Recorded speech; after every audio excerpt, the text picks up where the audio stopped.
সুপ্রিয় দর্শক আসসালামু আলাইকুম, কেমন আছেন আপনারা? নিশ্চয়ই ভালো আছেন। আজকের ভিডিওতে আপনাদের সবাইকে স্বাগত জানাচ্ছি।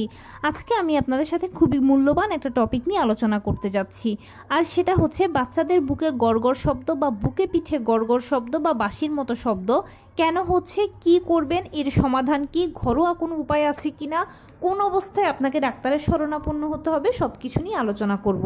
তাহলে চলুন মূল ভিডিওতে যাওয়া যাক।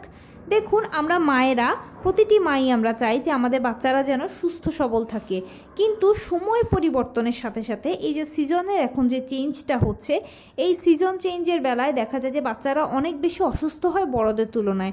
কারণ ওরা তো ছোট, ওদের শরীরে ইমিউনিটি সিস্টেমটাও আমাদের তুলনায় কিন্তু কিছুটা কম, যার ফলশ্রুতিতে তারা অনেক বেশি রোগে শোকে ভোগে। বিশেষ করে জ্বর, সর্দি, কাশি, ঠান্ডাজনিত সমস্যাগুলো অনেক বেশি ভোগে। আর বর্তমান সময়ে নতুন করে একটা জিনিস যোগ হয়েছে, সেটা হচ্ছে অ্যালার্জি প্রবলেম। বড় ছোট সবাই এর প্রবলেমটাতে এখন আমরা অনেক বেশি ভুগছি। তো এটার জন্য আমাদের আসলে কি করতে হবে? খেয়াল করবেন যে অনেক সময় দেখবেন আপনার বাচ্চার বুকের মধ্যে গড়গড় শব্দ করছে বা বুকে পিঠে গড়গড় শব্দ করছে, বাঁশির মতো শব্দ করছে। বিশেষ করে সে যখন রাতের বেলা ঘুমুচ্ছে তখন তার এই শব্দটা অনেক বেশি হচ্ছে, অথবা যে কোনো সময় আপনি তাকে কোলে নিয়ে রাখলে খুব একটা বেশি শব্দ শোনা যায় না, কিন্তু যখনই বিছানায় শোয়াচ্ছেন তখনই হয়তো বা দেখতে পাচ্ছেন যে এরকম গড়গড় শব্দ করছে বা বাঁশির মতো শব্দ করছে। এখন আপনি অনেক বেশি টেনশনে পড়ে গেছেন যে কি করবেন, এটা বাচ্চার কোনো সমস্যা কিনা বা এর ঘরোয়া কোনো সমাধান আছে কিনা বা কিভাবে ডাক্তারের কাছে যাব। এখন চলুন আমি হেল্প করছি কি করতে হবে। প্রথমেই বলি যে বাচ্চাদের বুকে এই ধরনের গড়গড় শব্দ, বিশেষ করে একদম নবজাতক অবস্থা থেকে শুরু করে এই ধরনের গড়গড় শব্দগুলোর পেছনে দুটো কারণ রয়েছে। একটা হচ্ছে অ্যালার্জিজনিত কারণ, অন্যটা হচ্ছে ঠান্ডাজনিত কারণে। হয়তো হতে পারে যে আপনি হয়তো ঠান্ডা পানি ধরছেন বা ঠান্ডা পানি দিয়ে কাজকর্ম করছেন, যার ফলশ্রুতিতে আপনার মাধ্যমে সে পাচ্ছে, অথবা ওয়েদার যে চেঞ্জ হচ্ছে, এখন হয়তো ঠান্ডা গরমে পড়ার কারণে আমরা একবেলা হয়তো ফ্যান দিচ্ছি, একবেলা বন্ধ করছি। এছাড়া বাচ্চা হয়তো বাহিরের বাতাস পাচ্ছে, এর ফলশ্রুতিতে ওর এই ঠান্ডাটা এখন লেগেছে বা লাগছে। এর জন্যই তার এরকম বুকে গড়গড় করছে বা বুকে পিঠে গড়গড় বা বাঁশির মতো শব্দ আপনি শুনতে পাচ্ছেন। এরকমটা যদি দেখে থাকেন আপনার বাচ্চা, তাহলে ঘাবড়ানোর কিছু নেই। কারণ কি, এটা স্বাভাবিক সমস্যা, এরকমটা ম্যাক্সিমাম টাইমই হয়। বিশেষ করে এখন যে সিজন পরিবর্তন হচ্ছে, এখন বেশি হবে। এরকম যদি দেখে থাকেন তাহলে প্রথমে আপনার কাজ হবে বাচ্চাকে উঁচু একটু বালিশে শোয়ানো। একদম সমান্তরাল জায়গায় না শুয়ে একটু উঁচু বালিশে শোয়াবেন, যেন বাচ্চার মাথাটা একটু উঁচু হয়ে থাকে। এর ফলে কী হবে, ওর নিঃশ্বাস নিতে সুবিধা হবে। মূলত এর কারণ হচ্ছে কি, যে বাচ্চাদের বুকের মধ্যে যখন কফ জমে থাকে বা থুথু জমে থাকে, তখনই এই গড়গড় শব্দটা হয়ে থাকে। আমরা বড়রা কিন্তু কফ বা থুথু ফেলতে পারি, যেটা বাচ্চারা ফেলতে পারে না, যার ফলশ্রুতিতে হয় কি, তাদের এই কফ বা থুথুগুলো বুকে আটকে থাকে আর গড়গড় শব্দ করে। একটু উঁচু জায়গায় শোয়ালে আপনি দেখবেন যে এই শব্দটা কমে গেছে, বা অনেকের দেখা যায় একেবারে চলেও যায়, কারণ এগুলো আস্তে আস্তে কফ থুতুগুলো আস্তে আস্তে সরতে থাকে। আমাদের শ্বাসতন্ত্রের যে নালীটা আছে এটা একদম চিকন থাকে, এই জন্যই এই সমস্যাটা অনেক বেশি হয়। এবারে এরকমটা যদি হয়ে থাকে তাহলে অনেক সময় করে কি, অনেকে বিভিন্ন ধরনের বাজারে কিনতে পাওয়া ড্রপ ব্যবহার করে। আমি এখন আর সেগুলোর নাম নিচ্ছি না। এই ড্রপগুলো আসলে কিন্তু 100% কার্যকর নয়, তবে একটা ঘরোয়া টোটকা আছে যেটা অনেকটাই কার্যকর।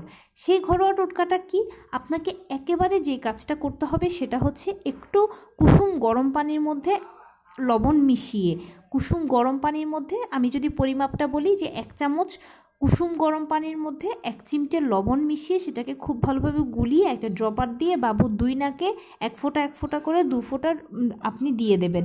এতে কি হবে, এতে দেখবেন যে বাবু অনেক বেশি আরাম পাবে, আর ওর বুকের যে গড়গড় শব্দটা এটা কমে যাবে। এটা কিভাবে সম্ভব, কারণ যে বুকে কফ বা থুথুগুলো থাকে এগুলো পাতলা, আর লবণ গরম পানির কারণে ঘনত্বটা অনেক বেশি হয় ওই রেমেডিটার, আর ওই বেশি ঘনত্বের রেমেডিটা কম ঘনত্বের কফ থুথুগুলোকে সহজে রিমুভ করতে সহায়তা করে। সেজন্য এটা আপনি চাইলেই বাসায় করতে পারেন, নিরাপদে করতে পারেন।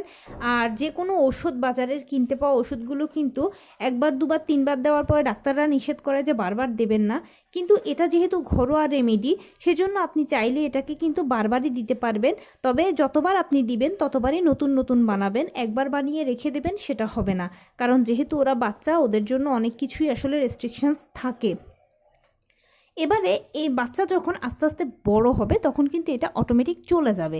যেমন ধরুন নবজাতক থেকে সে যখন 1 মাস 2 মাস 3 মাস 6 মাস বয়সে যাচ্ছে, আস্তে আস্তে সে যখন হামা দিতে শিখবে, হাঁটতে শিখবে, তখন দেখবেন যে অটোমেটিক এটা চলে যাবে। এটা এমন কোনো স্বাভাবিক ব্যাপার, এটা অস্বাভাবিকের কিছু নয়। কিন্তু যখন দেখবেন যে আপনার বাচ্চার এই জিনিসটা অনেক বেশি, যেমন ধরুন সে নিঃশ্বাস নিতে পারছে না বা নিঃশ্বাস নেওয়ার সময় তার বুকের খাঁচাগুলো একেবারে গর্ত হয়ে যাচ্ছে বা বুকের যে মাঝখানে অংশটা আছে এটা গর্ত হয়ে যাচ্ছে, 1 ঘন্টায় 40-50 বারও এরকম হচ্ছে, যখন এরকম বেশিবার দেখবেন তখন কিন্তু আর ঘরে বসে থাকার সময় নেই, আপনাকে অতি দ্রুত ডাক্তারের সাথে যোগাযোগ করতে হবে। আপনি ডাক্তারের সাথে যখন যোগাযোগ করবেন, পরবর্তীতে ডাক্তার বলে দেবে আপনার করণীয় কী হবে, সে মতে করলে ইনশাল্লাহ আপনার বাচ্চা সুস্থ হয়ে থাকবে।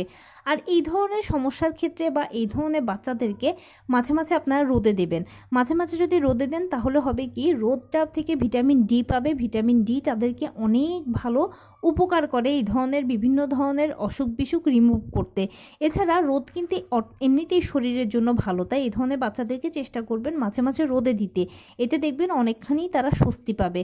আর রোদে শুইয়ে রাখলে রোদটা যখন তাদের নাকে মুখে চোখে দিয়ে ঢুকবে তখন অটোমেটিক দেখবেন তাদের ভেতরটা অনেক বেশি তারা আরাম বোধ করবে। আর অবশ্যই মায়েরা চেষ্টা করবেন নিয়মিত পুষ্টিকর খাবার খেতে, মৌসুমি ফলমূল শাকসবজি খেতে। এতে আপনার মাধ্যমে বাচ্চা এগুলো পাবে আর তার রোগ প্রতিরোধ ক্ষমতা তৈরি হবে। অবশ্যই যেসব বাচ্চারা মুখে খেতে পারে সেসব বাচ্চাদেরকে মায়েরা চেষ্টা করবেন নিয়মিত মাছ, মাংস, দুধ, ডিম খাওয়ানোর জন্য, মৌসুমি ফলমূল শাকসবজি খাওয়ানোর জন্য। বাচ্চা যদি সরাসরি খেতে পারে তাহলে তো ভালো, আর যদি সরাসরি না খেতে চায় তাহলে প্রসেস করে খাওয়াবেন। যে কোনো একভাবে না একভাবে আপনি বাচ্চাকে যদি খাওয়াতে পারেন তাহলে বাচ্চার রোগ প্রতিরোধ ক্ষমতা যখন বৃদ্ধি পাবে তখন অনেক রোগই বিনা ওষুধে সেরে যাবে। তো এই ছিল আজকের ভিডিও। কেমন লাগলো বলুন? যদি ভালো লেগে থাকে ও হেল্পফুল হয়ে থাকে তাহলে প্লিজ লাইক, কমেন্ট, শেয়ার করতে একদম ভুলবেন না। আর সেই সাথে আমার চ্যানেলটিকে সাবস্ক্রাইব করার বিনীত অনুরোধ রইল। পাশে থাকা বেল আইকনটি ক্লিক করে দেবেন যেন আমি ভিডিও আপলোড করার সাথে সাথে আপনারা নোটিফিকেশান পেয়ে যান। যদি কোনো প্রশ্ন থাকে কমেন্টসে জানাবেন, আমি রিপ্লাই দেব। প্লাস যদি কোনো পরামর্শ থাকে যে কোন বিষয়ের উপরে ভিডিও বানালে আপনারা উপকৃত হবেন সেটাও জানাবেন। আমি আপনাদের পছন্দের সর্বোচ্চ প্রায়োরিটি দেব। ভালো থাকবেন, সুস্থ থাকবেন। আসসালামু আলাইকুম।